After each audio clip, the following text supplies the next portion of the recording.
সুখবরটা না দিয়ে শান্তি পাচ্ছিলাম না, তাই ছুটে এলাম। বেশ বলে থাক। ওদিকে তো ধুমধুমার কাণ্ড, সবুজ রঙ কেঁদে কেটে একশো। কেন? আপনি রাজ্যের সীমানায় সেই কলকারখানাগুলো বানিয়েছিলেন, তার ধোঁয়া ওরা একেবারে নদী। আর কিরকম কিরকম ধোঁয়ায় রে চোখ জ্বালা করছে, মুখ জ্বালা করছে, হায় গো গা জ্বালা করছে। বাবা বাবা, শুধু কি তাই, ধোঁয়ায় ওদের ক্ষেতের ফসল খেতেই শুকিয়ে যাচ্ছে।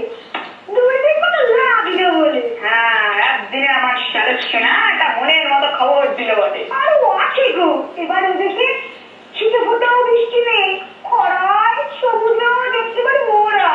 এইবার তাকে পোকার মতো টিপে ফেলে ফেলবো। সেনাপতিরাকে ডাক। সেনাপতি মশাই, সেনাপতি মশাই, আমার ডাক পড়েছে। প্রণাম মহারাজ। খেয়েছে বুড়ি গানায় বাড়ি আছে, কি করে যুদ্ধ করবে? না মহারাজ, থামো, তখন বল। ওটা ধার দিতে দিয়েছি। কবে ভাই? 1 বছর আগে? না না, এই 1 সপ্তাহ আগে কামারশালে গেছে, আজকালের মধ্যে এলো বলে। চটপট সব অস্ত্র গুছিয়ে নাও, যুদ্ধ করতে হবে। সে কি কবে?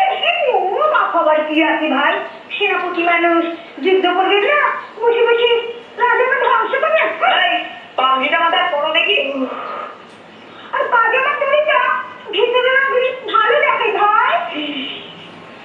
যুদ্ধের জন্য সৈন্যদের তৈরি করো, 1 সপ্তাহের মধ্যে আমরা সবুজ দেশে আক্রমণ করবো। কিন্তু শুনেছি সে দেশে নাকি খুব বিপদ, এমন সময় যুদ্ধ করলে। কি আমার সেনাপতি না সবুজ রাজে? দেখুন ভাই, পরে কথা না ভেবে নিজের চরকায় পেলি, নাহলে কাল হয়তো দেখবে অন্য কেউ সেনাপতি হয়ে গেছে আর তুমি হচ্ছে কারাগারিতে। হ্যাঁ, এখন যাও। প্রণাম মহারাজ। হ্যাঁ, বলতে ভুলে গেছি, চোর এসে বসিয়েছে অনেকক্ষণ, তাকে কি ডাকবো? ডাকো দেখি, শিয়ালাকি খবর দেয়। চল ভাই, চল ভাই, আপনার ডাক পড়েছে। পেলাম রাজা মশাই, একটা খারাপ খবর আছে। আমাদের সীমান্তের গ্রামে কিছু লোকের সবুজ দেশের মতো চোখ জ্বালা, শ্বাসকষ্ট, গায়ে ঘা হচ্ছে। সেখানকার কবির মশাই বলেছেন এসব নাকি ধোঁয়ার নিচে হচ্ছে। যত শীঘ্র সম্ভব ওই রোগীদের এখানে নিয়ে এসো। এখানে চিকিৎসা গ্রামে সম্ভব নয়।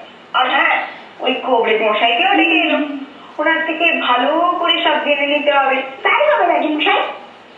ধোঁয়ার বিষয়ে মানুষের রোগ হচ্ছে, এই কথা চারদিকে চাউর হলে আমার বিরোধী প্রজারা কলকারখানা সব বন্ধ করে দেওয়ার আবদার করবে। শোন, যে কটা রোগী আসবে সব কটাকে গোপনে হত্যা করবে। আর হ্যাঁ, ওই কোবরেজটাও যেন বাংলা দেয়, একটা বড় দেখে যেন বেরোচ্ছে।